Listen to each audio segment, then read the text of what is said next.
Hello, people. I've realized YouTube, much like anything else, becomes a habit. After a point, you just want to do it. So, I was just kind of analyzing this whole thing that there's this amazing influencer called Radhi Devalukia Shetty. She's the wife of Jay Shetty, who is this motivational speaker and the author of Think Like a Monk. So, I mean, her videos are just like she's speaking into the camera, but because she's so exuberant and so cute, basically cute as in that bubbly, happy energy, you just want to keep watching her videos, yeah. Because I mean, in the end, it's not even so much about good camera work and good makeup and all, which may not happen, but it's the energy. So that really makes one think. So it's already going to be a 1 minute video.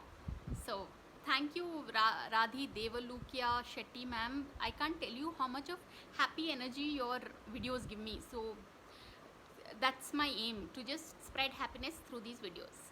So on that note, thanks for watching and please subscribe.